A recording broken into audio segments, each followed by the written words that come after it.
put a subwoofer under a glass top table and I put a brick on it, it's going to move. Don't move. You know, and so do you think, is that how it did? Did they create some type of frequency and vibration? Which There's a famous Sumerian cylinder scroll. I'm going to send you a copy of this image. You see an Anunnaki god, you call him a god with a lowercase g, it ain't the God. Okay, we know God is a god for real, but that ain't the God. They called him a god because these people didn't understand. These people had advanced technology.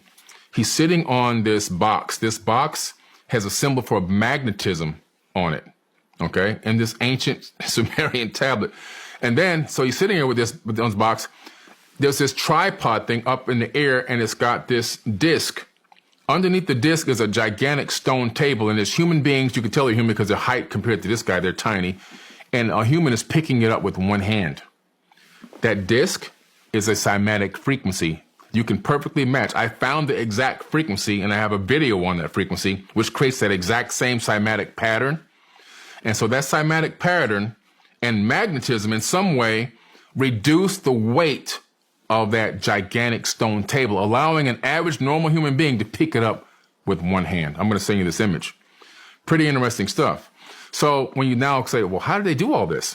Cymatic frequencies and magnetism, electromagnetism and cymatic frequencies, in some way together, they combine those two things to reduce the weight. They didn't make them completely weightless, but they significantly reduced the weight of a lot of the stones.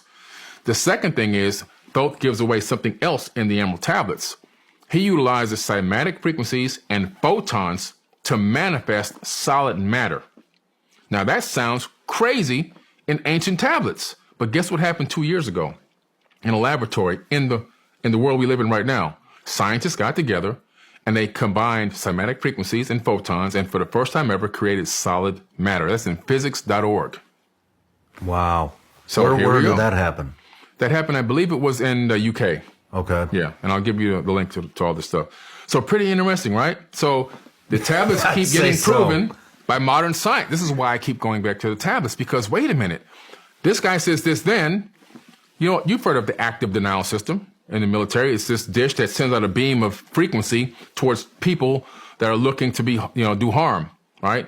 Mobs, and it'll make you stop in your tracks. It'll make you feel like you got to vomit. It'll make you feel like you're on fire. It can even put voices in your head. It's called the active denial system in the military.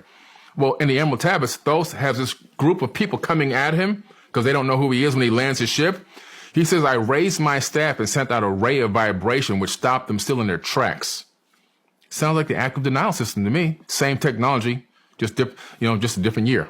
So I go over. I keep putting these things in my book to show the commonalities between the two, because what we're doing now, we're just simply rediscovering everything that already existed. Yeah. We haven't done anything new yet. Everything was already done. Everything has already been done. We're just rediscovering what we lost. Could you describe